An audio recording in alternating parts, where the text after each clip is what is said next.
Bonsoir Lucille. Bonsoir David, bonsoir à tous. Alors que s'est-il passé? Quelles sont les informations qui à 12h05 ont modifié la perception de cette guerre?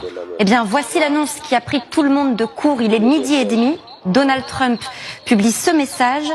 Je suis heureux d'annoncer que les États-Unis et l'Iran ont eu de bonnes conversations.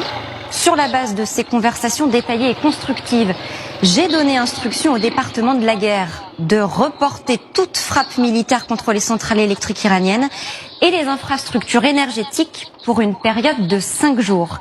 Quelques instants plus tard, les premières informations filtrent dans la presse américaine. Oui, un contact est établi, des discussions ont commencé. Qui discute? Selon Axios, c'est Steve Witkoff et Jared Kushner, les émissaires traditionnels, qui ont repris les entretiens avec l'Iran.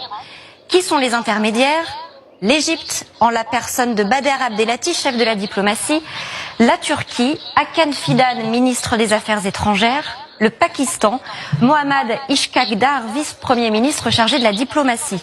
Un peu plus tard, Donald Trump apparaît face à la presse. Écoutez-le.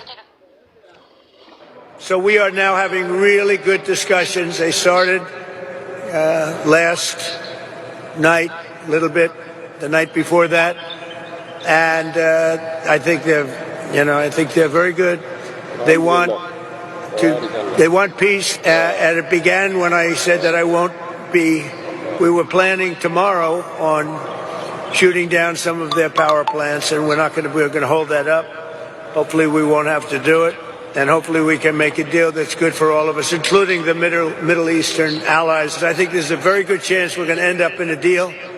And so we're giving it 5 days, and then we're going to see where that takes us. And I would say at the end of this period, I think it could very well end up being a very good deal.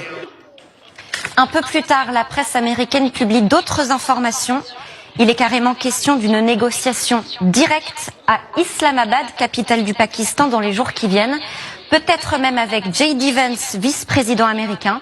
Ce serait un niveau jamais atteint pour des représentations américaines dans le cadre de pourparlers avec Téhéran. Mais est-ce qu'on sait quel est le contenu de ces discussions? En clair, à quoi pourrait ressembler un accord, si accord il peut y avoir?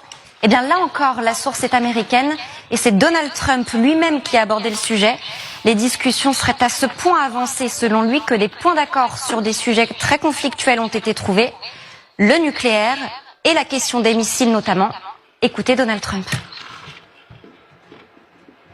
Many, like 15 points. Well, they're not going to have a nuclear weapon. That's number one. They've agreed to that. And we want no enrichment.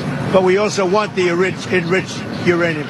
Low key on the missiles. We want to see peace in the Middle East. Chacun est bien sûr frappé par cette forme d'optimisme de Donald Trump. L'Iran, rappelons-le, a toujours écarté de telles hypothèses.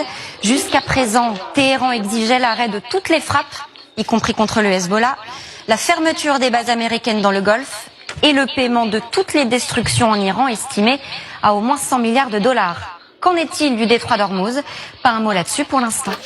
Voilà pourquoi ces exigences iraniennes jusque-là semblaient insurmontables pour arriver à des pourparlers. Est-ce que les choses ont changé? Il y a une réserve de taille justement, c'est que pour l'instant, l'Iran ne reconnaît pas l'existence de ces pourparlers.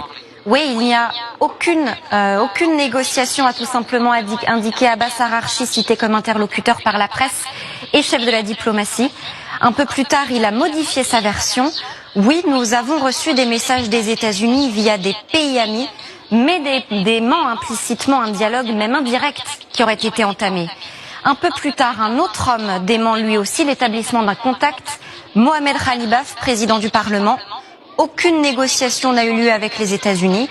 Ce sont de fausses informations pour sortir de l'impasse dans laquelle les États-Unis et Israël sont embourbés. Quant à la télévision iranienne, elle semble s'amuser de ces déclarations américaines. Elle y voit un recul. Regardez. تهدیدی که انجام داده بود خب این عقب نشینی در واقع حقیرانه رو که میشه به جرئت کلمه و در واقع صفت حقیرانه رو براش استفاده کرد بعد از اون اتفاق افتاد که پاسخ قاطع و کوبنده رو ما از نیروهای Merci Lucille.